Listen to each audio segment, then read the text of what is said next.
Guys, this is the only solution we found. You got that bucket way too close to the ground bees.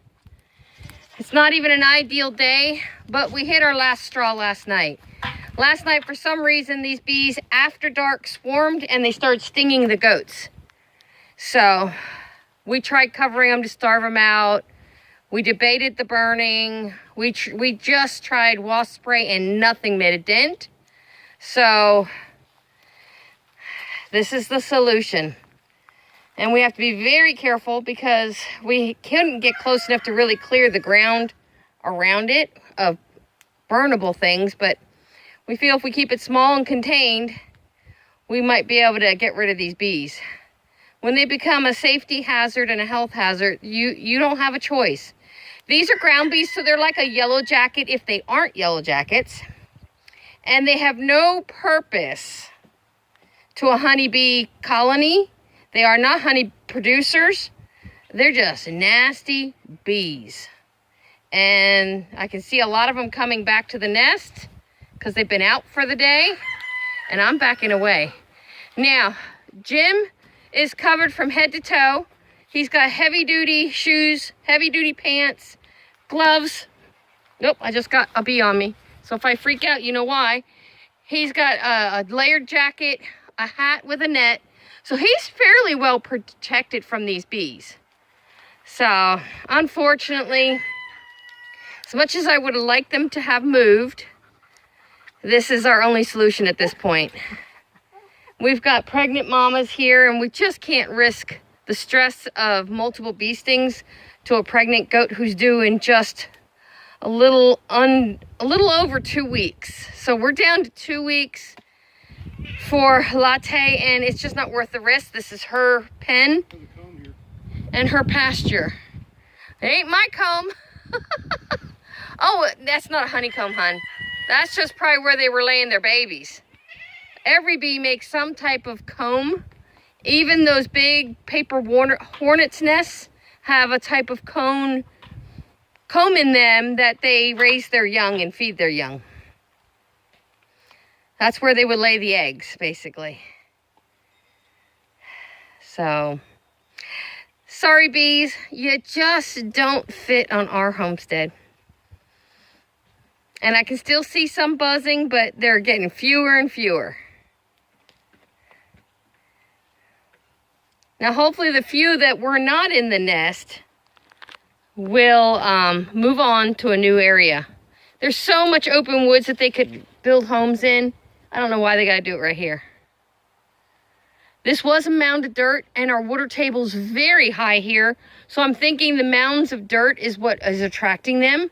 And when you look at what they do in the woods here, when they harvest these pine trees, they bulldoze a lot of the root stumps and stuff onto a pile, and they'll burn the pile. But then over time, you end up with a pile that bees can nest in. And that's where generally your ants are going to nest in as well. We are very lucky here at this location. We have no fire ants whatsoever that we've ever come across in the 6 years that we own this land because the water table is so high. But that also can be a problem. I mean, if we get hurricane after hurricane after hurricane like we did back in, what year was that, 2004, 2005? Then water could be a problem here, but that's such a rare occurrence. We're not too worried about it. Oh yeah, there's not much buzzing going on at all right now. I mean, I'm seeing a little bit, but nothing that would say run. I gotta tell you guys, the bee sting that I got on my hand hurt for well over a week. It was very painful.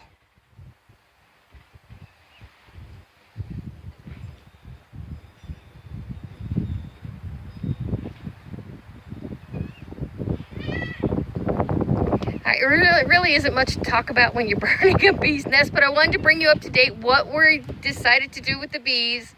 And this was after walking around and avoiding this area, which is hard to do because our feeding station for the goats is right there. And those bees are right there.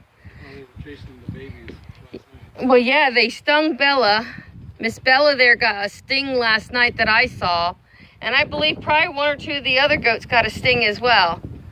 So, Pretty sure The little guy's being a little bucky today. He's tormenting the girls. He's gonna have to go in the buck pen in the next couple weeks because he's really trying to connect with Bella.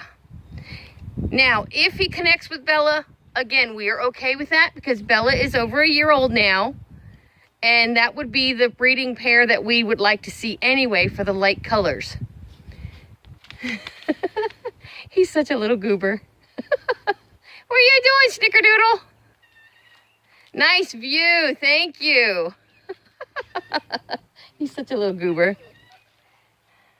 And yeah, see her? She's like, when can I get rid of these babies? She's very, very pregnant, guys.